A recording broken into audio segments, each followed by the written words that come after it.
Welcome to Around the Empire. I'm your host, Joanne Leon. This is a fully independent podcast. Lend your support, patreon.com/aroundtheempire or paypal.me/aroundtheempirepod. Also, please like, share, and subscribe on YouTube. Journalist Mohamed Elmaazi and I had this conversation the week before Christmas. Just as new exculpatory evidence, audio of conversation between Julian Assange and a State Department official, was released by Project Veritas. We're also now in the final weeks leading up to the final court decision on Assange's extradition from the United Kingdom to the United States. And there have been many people, including some pretty influential people, urging Trump to pardon Assange. In our conversation, we reviewed some of the events and the players and the skullduggery over the years since the early days of Wikileaks. And plus there's a bonus episode with our thoughts on whether Assange will be pardoned, who we think are the most influential people lobbying Trump for and against a pardon, and how things might play out if Assange is pardoned. Even The Guardian, whose behavior toward Assange has been contemptible, made an editorial statement opposing extradition. Mohammed commented on that on Twitter. He said, quote, "This editorial statement by The Guardian on Julian Assange is spot on. If only they made this clear years ago rather than 3 weeks before the judge is due to give her decision," unquote. And I'd also like to mention a few of the things that have happened recently since we recorded this interview. First, there was breaking news about members of the UK Parliament now lobbying for an Assange pardon. And also some German MPs have formed a working group to free Julian Assange. Mohamed Elmaazi is a journalist with experience in human rights law, with degrees from the American University in Cairo and the SOAS. He writes for Sputnik News, publishes at the Interregnum blog, and he's been a contributor at Open Democracy, The Canary, The Gray Zone, and the Real News Network. Mohamed Elmaazi's here, speaking to us from London. Hello, Mohamed. Thanks so much for coming back on the show. Thank you for having me. So tell us where you are and what's going on right now. Well, I'm in West London. I've just returned from a protest that was outside the Guardian headquarters. That's the Guardian newspaper headquarters near central London and King's Cross, where around 24 or so supporters of Julian Assange attended a picket where they were denouncing what they considered to be lies, smears, and fabrications, as one person put it, regarding the case of Julian Assange that they believe the Guardian has played a lead role in pushing out over the last 10 years or so. And for readers or listeners who don't know, the Guardian is or likes to consider itself the lead liberal voice or the lead liberal newspaper in the United Kingdom.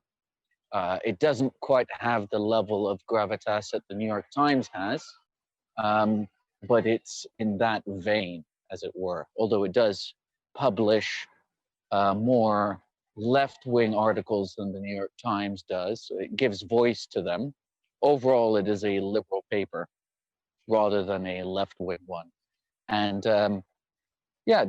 I think people may remember that when Glenn Greenwald was writing with The Guardian, that's when he ended up interacting with Edward Snowden and revealing the various things they did about mass surveillance. And there were a few Guardian journalists that also worked with WikiLeaks, although they ended up having a rather tumultuous relationship. And a number of things that they have published over the years have come under heavy criticism. And I have a piece that will be coming out soon with Sputnik about today's picket and protests, as well as that criticism. So that's the most recent update for that. Although, as you'll know, there was a recent audio, not a leak as such, but there's a conversation that Julian Assange had with a lawyer, Cliff Johnson, at the US State Department in 2011, where that lawyer is calling Assange back from a phone call that he made the day before, when they realized that partly down or substantially down to the fact that somebody that they had kicked out of WikiLeaks, somebody they'd sacked the year before, was facilitating people or working with people to help them discover or come into contact with or secure the complete unredacted US diplomatic cables that WikiLeaks, along with a number of other journalists, had been working for 9 months straight, redacting to minimize harm that might befall people working on behalf of the US military or the State Department, in particular as assets rather than as employees. So people that were being paid or recruited, or, you know, spies, as it were, people being recruited in their own countries rather than people who work directly, rather than US citizens. And in fact, one of the claims that has been repeated against Julian Assange, which also made use of material from The Guardian, from journalists that published with The Guardian, David Lee and Luke Harding in particular, is that Julian Assange was, quote unquote, reckless when it came to publishing information and knowingly or recklessly put the lives of US government informants or assets in danger by publishing vast documents that were unredacted. Of course, the defense argument and counter argument to that is, in fact, it was Cryptome, the website Cryptome, which at the time was far more well-known and had a far higher traffic rate. They're the ones that first published the complete unredacted cables. And the reason they were able to do that, there's a number of steps in play, and that's discussed in this audio recording, which lasts about 75 minutes or so, which was first released yesterday, was it, or the day before now? My brain's Yesterday. foggy. Yesterday. First, I saw it by Project Veritas yesterday. By Project Veritas, who's a sort of a right-wing activist media figure, media outlet, which has a sort of a hit and mix record, to be fair. Although in this case, not only did they publish a clip, but they published the entire recording from start to finish. So you can listen to the entire recording from start to finish, the entire conversation. And it further evidences, this audio recording, further evidences the length and extent to which Assange sought to alert the US State Department to the fact that the full unredacted cables were going to be published imminently. He named the name of the former employee who wasn't working with them anymore, or hadn't been for like a year. And he also notes the mechanics as to why that was going to happen, as well as his frustration with the fact that despite his willingness to kind of work with, to a certain extent, the US State Department, he was nonetheless subjected to sort of targeted harassment, as it were, and smears. And he says, well, this makes things much more difficult in our organization. How are we supposed to do things methodically and coherently when we're having all this pressure piled on top of us?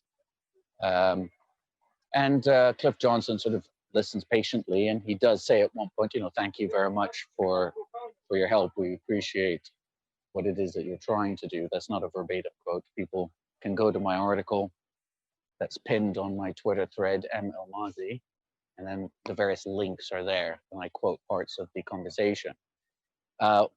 Now, for listeners who don't know, without going into too much of the nitty-gritty, there was a point in time when WikiLeaks' website was heavily under attack. It's what's known as a denial of service attack, DOS. And that's when a website is subjected to so many demands, right? And the reason it's an attack is because it's not legitimate. It's not people just legitimately trying to use the site. It's computers are being used in a way to demand so much information from the site that the site shuts down.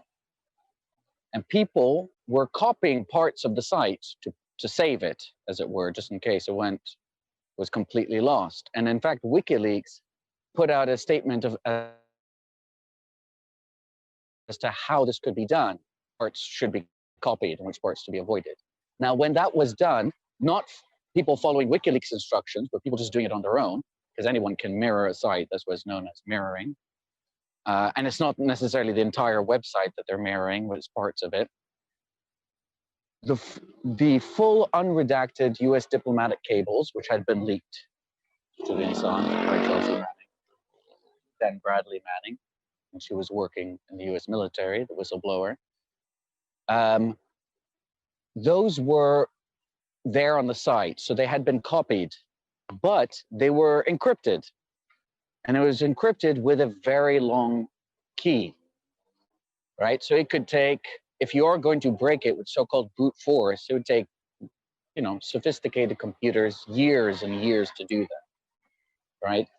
I mean, you can't just sit there and guess whatever it was, 13 or 17 random assortment of numbers and letters and other, you know, exclamation marks and asterisks. Special characters, yeah. Exactly, characters.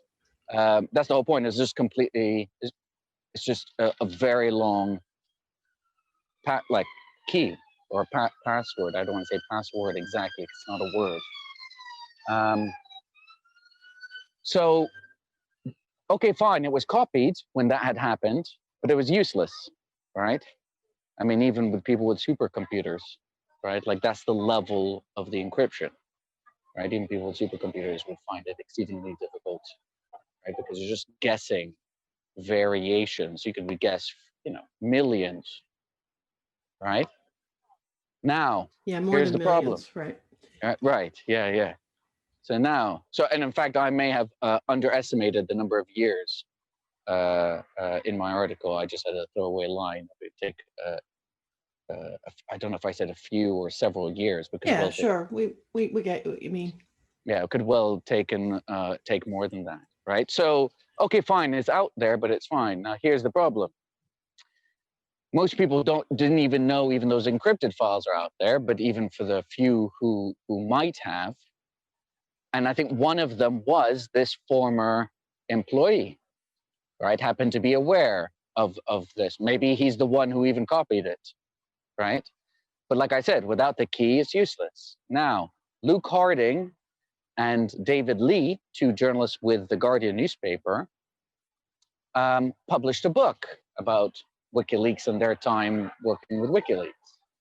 And David Lee in it himself says that he kept pressuring Assange for access to the full documents. He's like, you know, stop pussyfooting around, right? Because Assange, as multiple journalists, investigative journalists and others, told the court in September during the extradition hearings, the substantive extradition hearings, he was very guarded with who would have access to what. And when journalists came to work at what was called the bunker, you know, laptops or computers were air-gapped, right? So not connected to the internet. There's all kinds of various things they had to do, encryption, you know, people would given access to just things that were relevant to them or to stories that they wanted to do rather than the full files. And so eventually, Assange gives him the full key. In fact, he doesn't give him the complete thing. He writes like half of it down and then gives the rest to him later, right? Now, in this book that Luke Harding and David Lee published in February, and the Project Veritas audio that happened in August, so this is 2011, is that right, August? Right, so in February when the book came out, and for reasons that I really can't explain. Yeah, it is baffling. Literally the title of one of the chapters of the book was the full key. Yeah. And a book in print. Yeah. This is a book in print. So the book is published by these two Guardian journalists. I can't even remember what it's called, Inside Working with WikiLeaks, whatever, people can find it. One of the chapters, instead of being called chapter 2 or whatever, was literally the full key. All right, so that's conscious, that's deliberate. You can't accidentally type a 13 or 17 character key as the chapter of your book. And this is after everything that has been described by all these journalists from around the world who worked with WikiLeaks, and the seriousness that they were dealing with this, and the 9 months of redaction. So all this talk about, oh, they just dumped it, unredacted documents, not caring, it's not true. And they kept saying that Assange showed great concern for what he called harm minimization.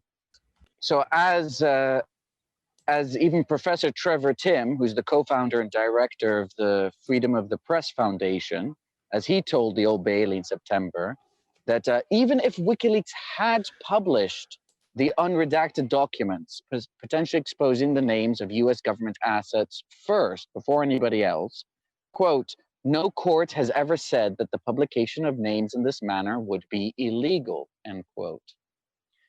Which is a point that I was trying to make to people as well. Like, even if you want to be completely cynical about it, it's not illegal for an Australian publisher to publish documents that reveal the names of assets working for the US government.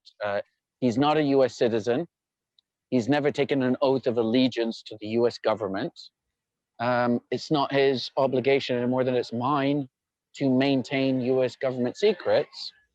Also noteworthy, when famed Pentagon Papers whistleblower Daniel Ellsberg published all the documents, or leaked all the documents, and in his case, he actually worked with the government and he signed confidentiality agreements. When he gave documents and published them, gave them to the New York Times and others, those documents did reveal the names of US government agents and intelligence officers, including a CIA officer who he knew, who was involved in the assassination of the South Vietnamese president, right? Yeah, and they were, I think, a higher level of secrecy overall too. The Ellsberg, the Pentagon Yes, Papers. exactly. The Pentagon Papers were much higher level of secrecy. So when it was asked, well, you wouldn't put such people in harm's way by the prosecution barrister when he was, Daniel Ellsberg was testifying, he explained, he said, you know, we did reveal many names of people. But so set that aside for a moment, set aside the fact that actually it's not illegal.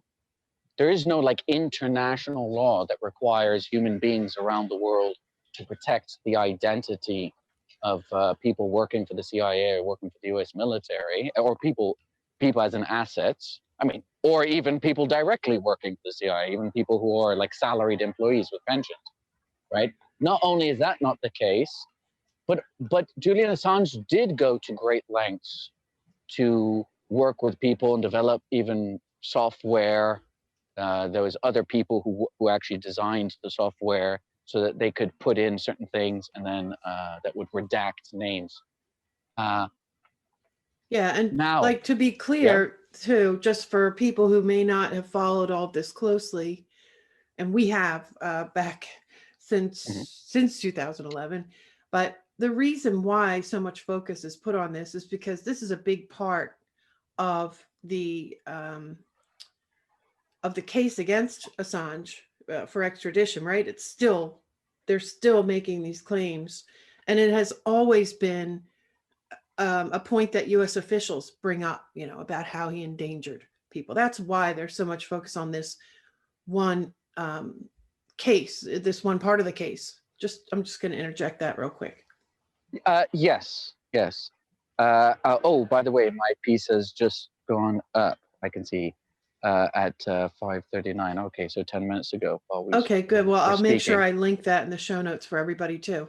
Yeah, it says it's called Assange supporters denounce lies, smears, and fabrications outside the Guardian headquarters. Right? Okay, and there's all kinds of links. Okay, great. That's perfect timing then. Yeah. It is. Okay, so yes, that's exactly right. So the focus of the 18 charged indictment all relates to Julian Assange's role, along with WikiLeaks, in publishing classified US documents and other documents that weren't, or with the lowest levels of classification, that relate to what are known as the Iraq war logs, the Afghan war diaries, the Guantanamo Bay detainee files, and the US diplomatic cables. And he's being charged with possessing them, right? So obtaining them, possessing them, and publishing them. The kinds of things that investigative journalists and national security reporters and publishers do all the time. Now, not in as an impressive a fashion as WikiLeaks does it, because they do it in a very impressive fashion. Yeah, they give you everything. They all do it. You can see everything. And yeah, well, all national security reporters. Yeah, exactly. But all national security reporters seek out, obtain, possess, and then publish.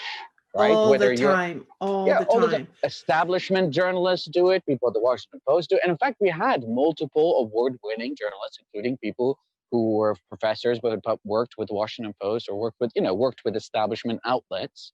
Most of the people who testified did work with establishment outlets, right? So, well-known legacy media saying, like, these are the kinds of things that we do. And I don't know how many Americans know the law that's being used against Julian Assange is the Espionage Act of 1917, which says that an old draconian law, a draconian law that was passed during a time when U.S. involvement in World War I was deeply unpopular, where Woodrow Wilson was elected originally on the basis that he would keep the United States out of that European World War, and then went to work to trying to convince the masses to then support this war. And it's amazingly draconian. In fact, a few thousand people were prosecuted and convicted for their anti-war speeches and activities for violating the Espionage Act. And the Espionage Act was made even worse with the Sedition Act of 1918, which would be later repealed. Eugene Debs was arrested, prosecuted, and convicted literally for a speech that he gave. People can go and find a speech where he essentially said, working class people are the ones who are expected to kill and die in these wars. Working class people should therefore be the ones to decide whether we go to war or not. And for that, he was convicted of violating the Espionage Act, and his case went all the way up to the federal Supreme Court, a rather progressive, some of the most enlightened, impressive figures that we know all the names, Brandeis and Oliver Wendell Holmes, and they confirmed the conviction. And one of those cases is where the expression free speech, freedom of speech does not allow you to cry fire in a crowded theater. It comes from a case where the crying fire in a crowded theater was somebody trying to argue that people should refuse to join the war efforts in World War I. So when people think about free speech rights, actually, it's a very mixed history. I mean, that was the federal Supreme Court. They did not strike down the Espionage Act as unconstitutional, even though it so clearly is. You don't need to be an expert, a legal expert, to look at the wording of the First Amendment and then look at the wording of the Espionage Act and then say, so if you are critical of a country's involvement in war, that you can be prosecuted, and that's not guaranteed under the First Amendment. Now, but notwithstanding that, and it should be noted that that was generations ago. Later on, the Espionage Act, is basically forgotten. Yeah, it became very unpopular for decades. People were appalled by it. But unfortunately, it was revived, right? It was revived first, but under Nixon, where Daniel Ellsberg was then prosecuted, and he faced like 135 years or whatever it was in prison if he was convicted. And one of the things about the Espionage Act is that you can't raise a defense. Your reasons for what you've done don't matter. It's strict liability. That's what's known as strict liability. Right. All so the public good is out. You cannot. There is no public interest defense. You can't say I was exposing war crimes. I was doing this to save the lives of Americans, doing this to save the lives of civilians. It doesn't matter. And Daniel Ellsberg discovered this because when he was on trial, and he tried to say anything about why, literally to explain, so you admit to leaking these classified materials. I was like, yes, and the reason is, and then the prosecution would stand up and say objection. And his judge accepted the objection. The objection is irrelevant. So that way the jury can't hear that, by the way, like multiple governments going back to Eisenhower have all lied about our involvement in Vietnam. They've lied about everything, why they were there, how many people they were killing, why they continue to remain there, the level of destruction, et cetera, et cetera. And the only reason his case fell apart, right? Oh, by the way, Julian Assange also, therefore, this is the reason that's significant. Julian Assange, if he goes to trial, will not be able to raise a defense, will not be able to say, but this was in the public interest. Because it doesn't matter, there is no public interest defense. Not only that, but the prosecution on behalf of the US government have argued that even though they are applying these US criminal laws, the Espionage Act, and one of them is Computer Misuse Act, but they're using it in an espionage-related way, they're applying it to a non-US person who's based outside of the United States for his journalistic activities, his publishing activities. They're saying that because he's not a US journalist, he's not entitled to protections under the First Amendment, which would basically mean that our criminal laws apply to you, but our Bill of Rights do not. Yeah, which is just like, yeah, I mean, that's yeah. What an ingenious argument, right? So basically, we can prosecute you, but you're not entitled to due process rights. You're not entitled to anything guaranteed under the Bill of Rights. And I've had multiple constitutional law experts in the United States say that's nonsense, that the Bill of Rights does not say that its rights only belong to citizens, that it's got nothing to do with citizenship, that like if you're in the scope of the country, then you're in the scope of the Bill of Rights. That's why, US have used Guantanamo Bay, which is where the United States continues to illegally occupy a section of Cuba against the wishes of the Cuban people. Ever since the revolution, Cuba every single year demands the return of Guantanamo Bay and has done for decades. That's why they use it as a torture facility for the people they keep kidnapping out of, countries around the world to torture, so that they can say, oh, they have no due process rights because and indefinite charges, indefinite detention with no charges, exactly, all that kind of stuff. And that's because it's not on US soil. That's the argument, right? Because they don't argue that, because the argument would be, and they know it, is that if they bring them into the United States, then you'd say, oh, well, now the Constitution applies, right? The Bill of Rights applies because they're inside the United States. Of course, they're also being denied rights that you'd have in the Cuban system. People do have rights in Cuba, right? So it's this twilight zone they've deliberately kept. And of course, there is international law that also says people have rights, but that's obviously being ignored. So this is the sort of the context here. You have Guardian journalists, you have the Guardian newspaper. Oh, then there's the final stage. After everything then gets published by crypto, and then Pirate Bay also links to it. WikiLeaks ultimately makes the decision for a number of reasons, including ensuring that documents aren't manipulated or Genuine, what have you. Yeah. That there's like, well, we might as well now publish the full unredacted cables as well. You have this far more popular, far more well-known website out there. People, not many listeners may know it, but it was very well known. And in fact, there was an expert who showed to the court how the traffic that was going to Cryptone's website was far greater. And it was far better known than WikiLeaks was at the time. WikiLeaks was still a very new organization at the time. Then just a little more context. WikiLeaks was just getting started. A lot of us who were, carefully following that stuff, of course, we knew who they were. But the other big context here, things people should remember, is that many major news media outlets rushed to work with, they were partnering with WikiLeaks. As Mohammed mentioned, they had a bunker set up for handling the material, for redacting, it was a big operation, and major media was involved.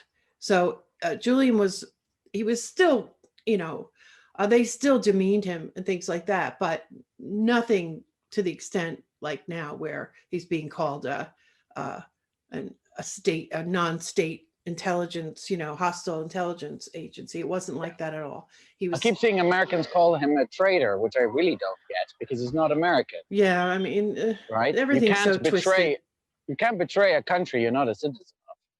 And American journalists publish things about other countries every day of the week. The other Right? thing we should mention too is that since those cables were published, they've been used by mainstream media and alternative media.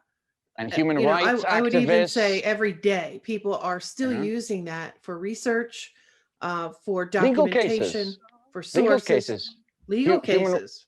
yeah. Human rights, like literally, we had people from Reprieve explain how lawsuits that they're involved in that help to stop illegal or at least incredibly violent civilian drone strikes, like drone strikes that were killing vast amounts of civilian in Pakistan. Um, the cables help them bring an end to those strikes because you had the then president of Pakistan publicly denouncing the strikes, and then privately, we know from the cables, he's saying to the Americans, publicly I have to, for appearance's sake, denounce these drone strikes in my country, but yeah, you can just go right ahead and continue killing people, Oh God. right? And that is something I wasn't even aware of until Clive Stafford Smith mentioned it, and I interviewed him after he testified. So there's all kinds of things that have come out. Even courts have said that these documents can be used. I think our own Supreme Court here in the UK has said that these documents have validity that can be used in cases. So yeah, and it's just one more point. Yeah. And this thing about how Assange was reckless and he didn't care about redacting the names, which is the major charge against him. It's a zombie lie, right? We can prove that that's not true, and it's been provable for a long time. Yeah. Yet, and this audio recording proves it as they well. continue to make that claim, regardless of the fact that it is blatantly false. But that's the environment that we live in now, where truth just doesn't matter, even documented truth. And this audio that was released, I listened to, I'd say 3/4 of it so far, and it's just very, very clear. And the history of Assange with Daniel Dumscheit Berg, and I'm probably mispronouncing that, is also pretty well known. They were originally they were together in the Chaos Computer Club, which was a big thing back then. He tried to start his own rival, OpenLeaks, which really never got off the ground. And he wrote a book about Assange, which was defamatory. I mean, they were at odds, right? They were pretty much enemies by that point. And that book was used as the basis for a documentary. They were very much trying to shape the narrative around who WikiLeaks was. They were trying to destroy them, like they have been ever since. But that's pretty well known too. But the big point is that the idea that that Assange deliberately published unredacted cables is a zombie lie. And this is just more proof that, it's a lie. Well, the outrageous part is that, well, there are many outrageous parts. First of all, the US State Department, and therefore the US government, was fully aware of this because they were constantly interacting with a team of journalists from the New York Times on behalf of WikiLeaks and the Bunker and the other journalists, going back and forth saying, we're going to redact X. Do you have any requests about redactions? And there was a back and a forth and a back and a forth about redactions. So the State Department was aware that these documents were going to be published, and they were also aware that there were extensive efforts to be redacting documents, right? For the reasons, in fact, it was said that what WikiLeaks did went above and beyond so some information have been revealed by other means, like freedom of information requests, right?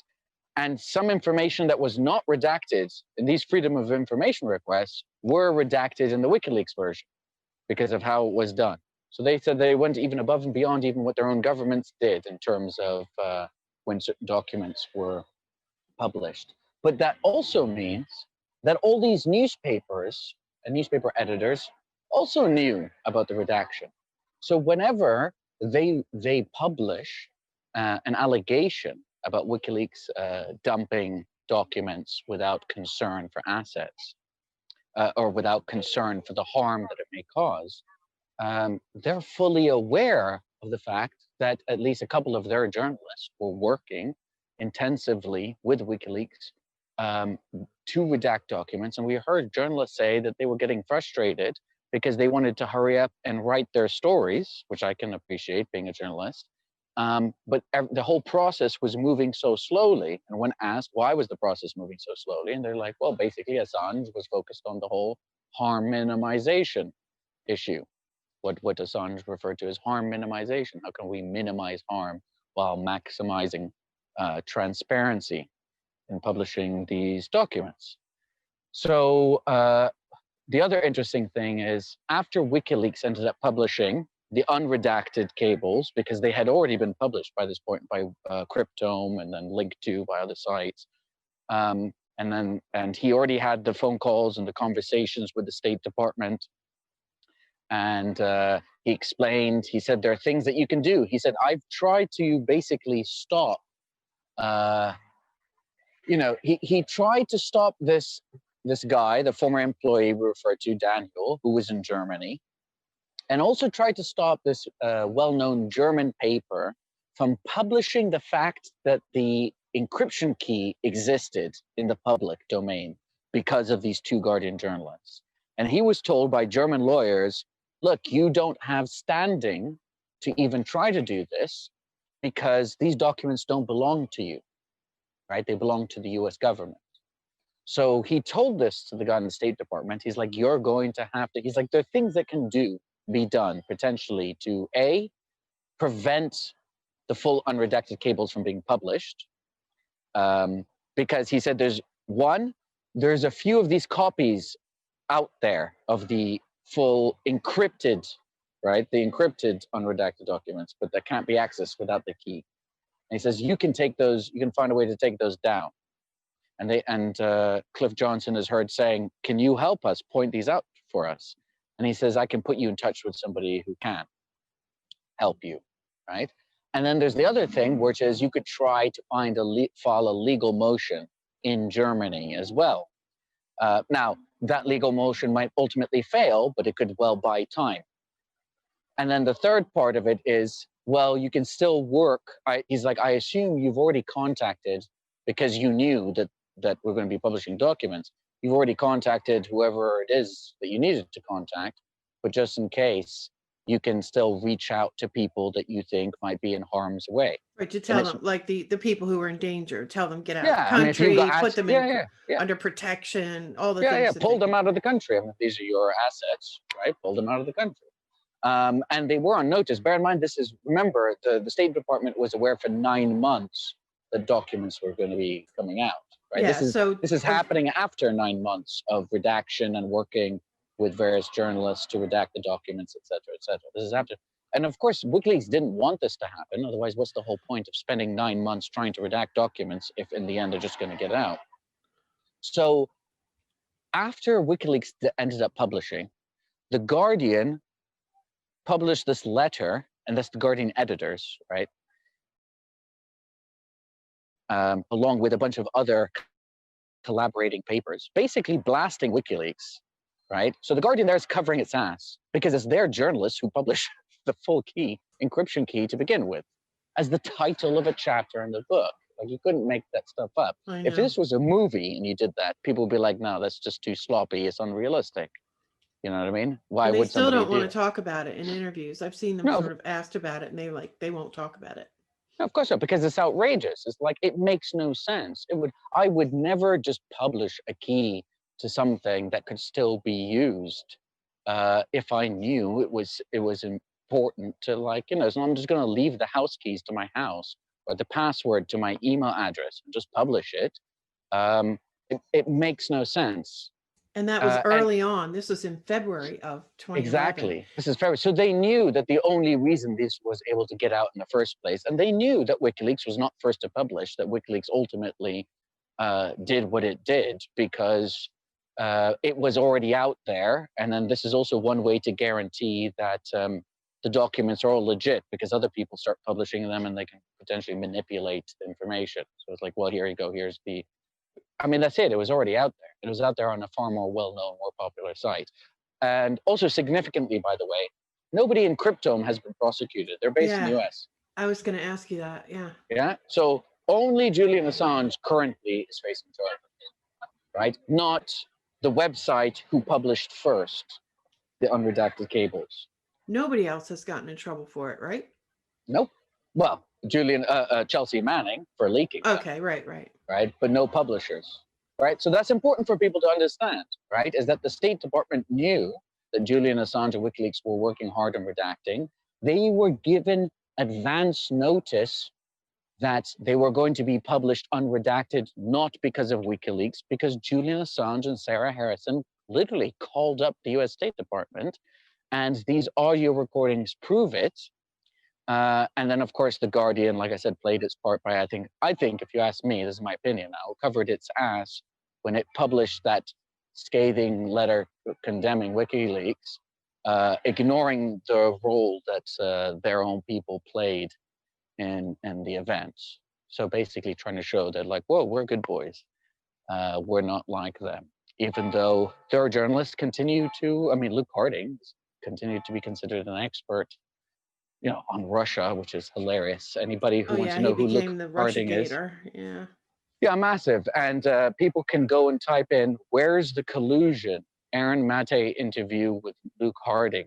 And that's when Aaron Mate and I believe I were still at the Real News Network.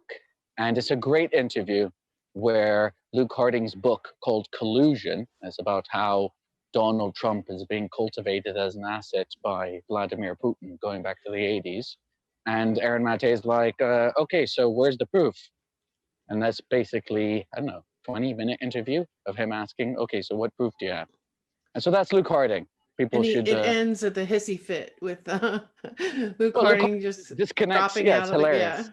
It's hilarious. There's a great interview by Jimmy Dore, where Jimmy Dore interviews Aaron Mate after that, and they discuss, you know, the interview. So if somebody wants that's perhaps more entertaining to watch. And it went a little bit viral too. I think it was Aaron's the thing that brought Aaron into the forefront, which is great. Yeah, and I remember when I was watching that, it was cringeworthy. I found it. I was watching it when it came out, when it first came out, and it was painful. I actually had to stop watching it a couple times because I just found it so cringeworthy. As you know, normal questions are being asked. Like, so I don't understand. Like, where's the evidence? I was like, so what do I need? We need photographs of Donald Trump and Vladimir Putin in a Turkish bath together. And I was like, well, first of all, that wouldn't prove anything. There you go too. That would just prove that like a billionaire or fake billionaire, along with a president of a country, were in a Turkish bath. Like that is not. That's you know what I mean.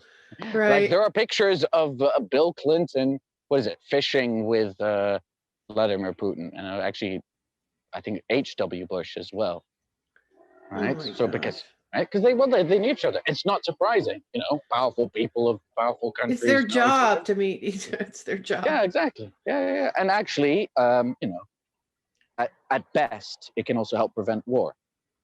Right. Yeah. I certainly want them to talk. That can result. Yeah. At worst, you know, that can result in sort of collaboration and conspiracy to commit acts of war. Right. So just because powerful countries get together, it doesn't mean it's good for everybody else, but it can be. It depends on what the issue is. So anyway, that's a bit of a detour, but one more thing, that's where we're at currently. And Dom Scheitberg, who, you know, at the time that Julian was talking to the State Department, was working with a German newspaper and trying to, I think Julian said, trying to get it to more media outlets. And was there any accountability for that? Not that I'm aware of. Not that I'm aware of. I don't know of any either. Now, technically, as far as I'm aware, the German newspaper hasn't done anything wrong, right? In saying, hey, look, there's a book out there, because I don't even think they named the book. There's a book out there where the encryption key to the full unredacted documents have been published. Yeah. But it's interesting that Well, I've already pointed out that Yeah. nobody else gets charged. The people who did the best to kind of prevent it from happening are the ones facing charges, or specifically Julian Assange, and then everybody else gets a pass. But they might not after Assange gets prosecuted. And in fact, there's already a chill factor. I mean, who is it? Former CIA whistleblower or NSA whistleblower Thomas Drake, who was saying during an interview. And I've tried to find it, but I'm sure it's one of the interviews with Paul Jay at The Real News, where he says, look, even if you win, as in you win your legal case, you'll lose. He's like, he's divorced, Bankrupted. he's lost, he's bankrupted. He couldn't, at least at the time, work anywhere other than like at an Apple store. This guy who's an incredibly gifted computer technologist, right? Who worked for a couple decades in the US government. Just for exposing, like, the right way, the ways you're supposed to, the fact that there were issues with this mass surveillance boondoggle. And okay, fine, he doesn't go to prison, but okay, he's lost everything. Yeah, and we know that's deliberate too, because John Kiriakou has a memo from John Brennan where I think someone's saying, well, look, he's not guilty of that, whatever charges they were bringing. And Brennan says in the memo, make him defend himself. So that's it. Wreck his life is the other. That's what that really means. Yeah, that reminds me of how, who's this guy from one of these neocon families that was covered in Robbie Martin's documentary? What's their last name? Kagan's? Kagan. Is it Bob Kagan, who in this book Spooked, I was reading how the CIA and the military hoodwinked Hollywood. And in it, he quotes Robert Perry, the late investigative journalist Robert Perry, who was doing his part to expose and uncover the Iran-Contra scandal, which people should look up if they don't know what that is. And apparently Kagan at the time says to Perry, if you don't stop what you're doing, I'm going to controversialize you. Right? He's verbifying the word controversial. I'm going to have to controversialize. And they're saying it straight up to, like, a journalist in the United States. We're going to have to do what we're going to have to do. We're going to make you a controversial figure and destroy your reputation. Yeah. Right? And that's one of the things that the protesters were picketing about today outside of the Guardian newspapers, that the Guardian played a lead role because of its trust that it has with so much of so-called liberal Britain.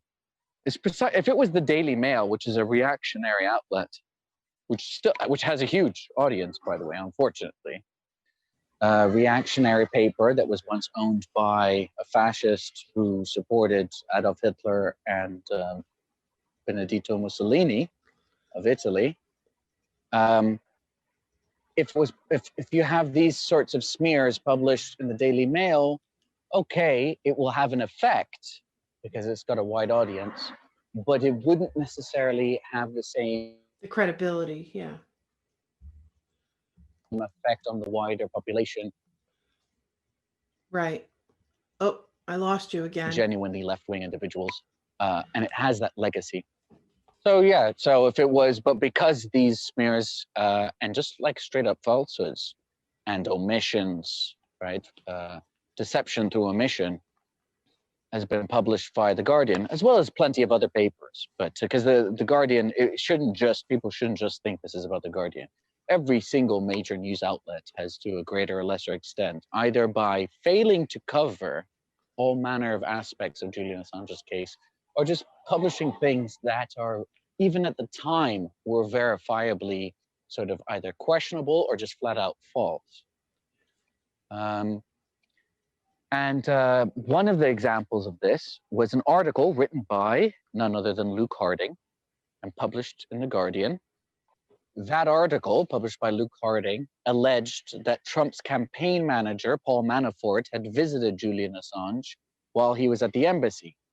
And this was significant because this created the image that Julian Assange was directly collaborating, conspiring with Donald Trump, and this fed into the whole Russiagate narrative. Now, the thing about that is there's absolutely no evidence whatsoever that that ever happened. There's no evidence that Paul Manafort came to London at that time, let alone in the embassy. There's no evidence. I mean, it was literally one of the most surveilled places on the face of this earth. Right. Constant video footage. People can see Max Blumenthal's work, and I interviewed him about it, regarding the extent to which the CIA was, the extent to which UC Global, on behalf of the CIA, which is a security firm, was spying on the embassy. Every single room had a camera and was mic'd up. Even the toilets were, because as Assange sought to kind of protect himself because they suspected they were being recorded, they kept moving to places, and so then they would bug that place. They started to have lawyer-client conversations in the toilet with his lawyers, and then they bugged that place. They bugged the toilets. Yeah, it's crazy. And of course, when people go to embassies, they have to sign in. There is zero evidence. And you also had other journalists as well. You have people like from alternative press who were constantly there. Somebody from Rupley, right, who's in the recording. It's a complete fabrication, the story.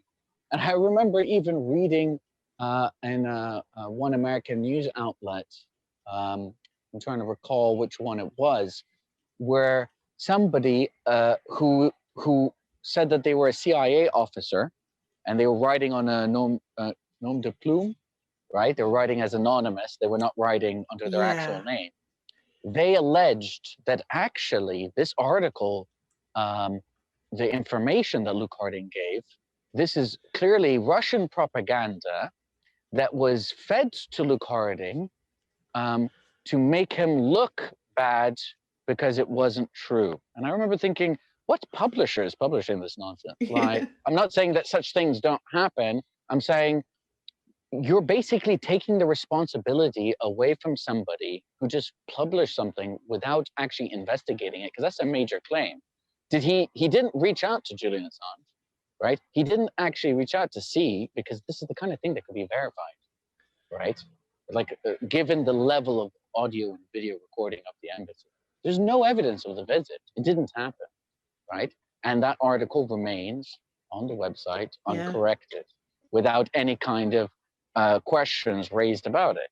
And that was a key thing that was raised as like perhaps one of the worst things that the Guardian has done over the, in relation to this case, although there's many examples, but that's perhaps one of the worst, because that entire article is a fabrication. And it's just hilarious that somebody would try to come to the aid of Luke Harding instead of saying he should have done a better job and not just regurgitated either information that was given to him that was clearly suspect to begin with, or fabricate it himself, because who knows, right? Like, either it was given to him or he fabricated it, but he didn't say he got it from Russians. He said he got it from people in Ecuador, like people connected to the Ecuadorian embassy security, right? Yeah, and unfortunately, there's a lot of that stuff that's still published and still standing.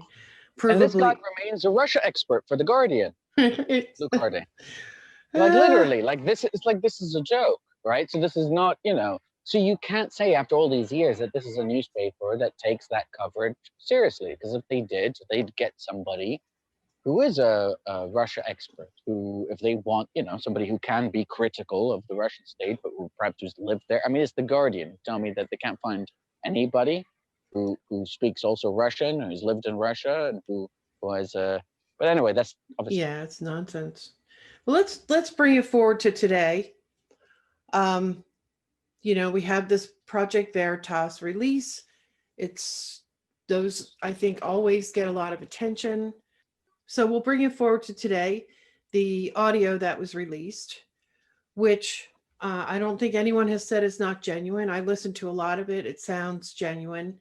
First of all, do we know where this came from?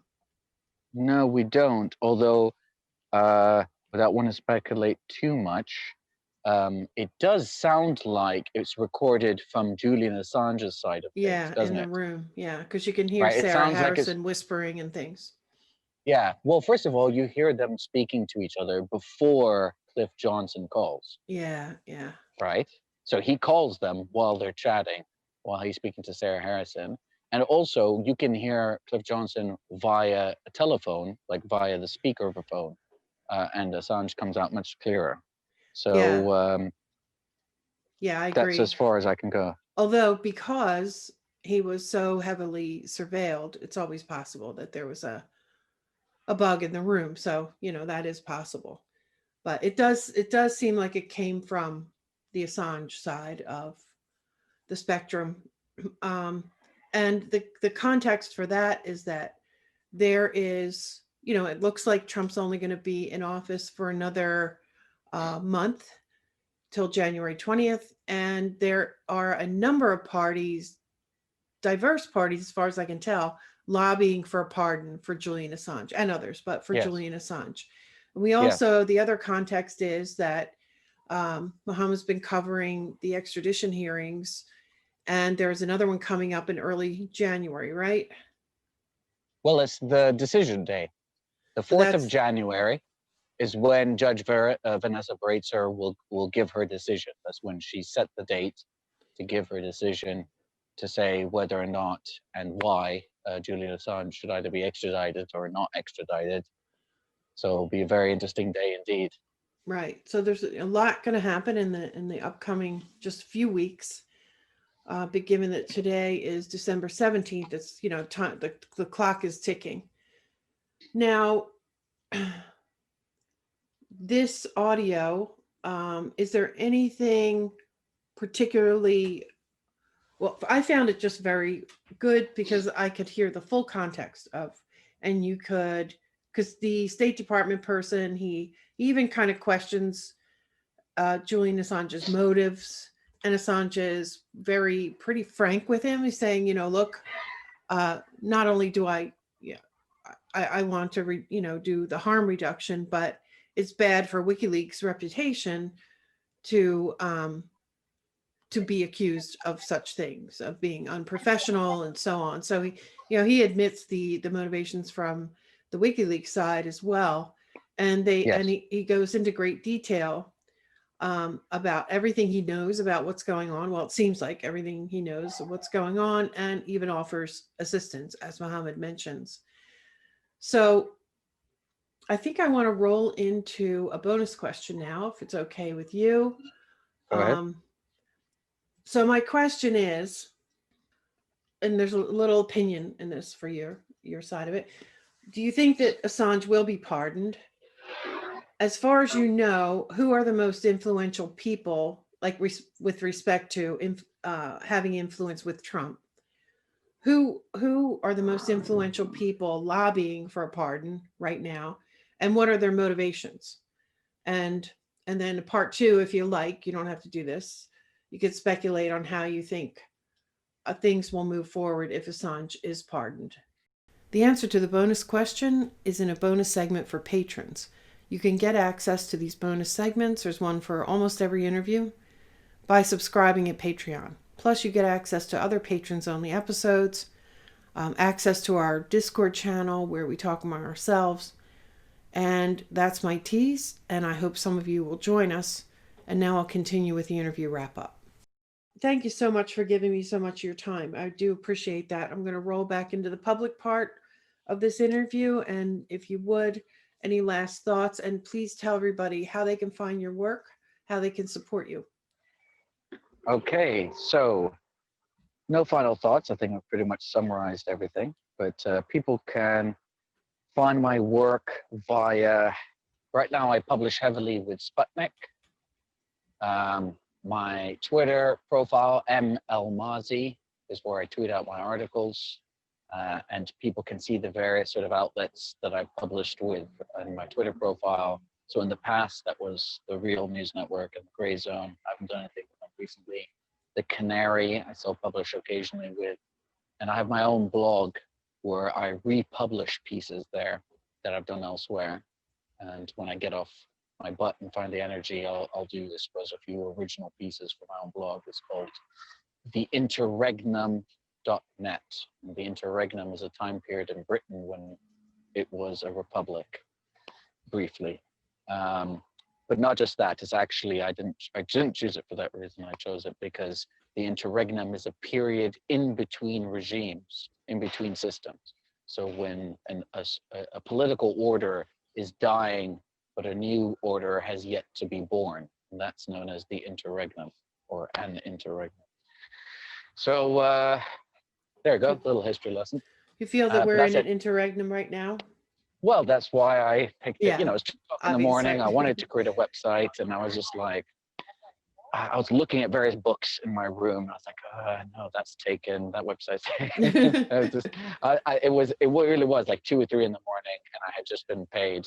And I was like, I'm going to create a website now. I was getting very frustrated. I wanted to publish things that I couldn't get through a different publisher, and I wanted to relieve myself of my anger and frustration. And I thought, I need my own site, so that worst case scenario, I can just self-publish and then not start shouting at editors and get myself fired. So. No, it's a great idea. Plus, there are some other people who do it too. Sort of everything you publish, sort of, bring it together in one place so that people who want to follow your work can do that. And I'm glad that you have that. And I like the name. I like it a lot.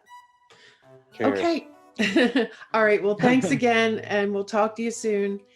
And take care. Be careful. All that. Cheers. You too. Thanks for listening. Special thanks to Mohamed Elmaazi. Follow Mohamed on Twitter at @Elmaazi. Find his writing at Sputnik News, The Canary, and visit his blog, The Interregnum. This podcast, independent media, so listener support's really important. Patreon.com/AroundTheEmpire, PayPal.me/AroundTheEmpirePod. You can find the podcast on any mobile podcast app or on the website AroundTheEmpire.com, on Patreon, or on YouTube. If you're listening on YouTube, please like, share, and subscribe. Follow on Twitter @AroundTheEmpire, and we'll see you next year. Thanks so much, everybody, for support. I wish you all very happy holidays to you and your family and your loved ones, and I wish you all the best in the coming year.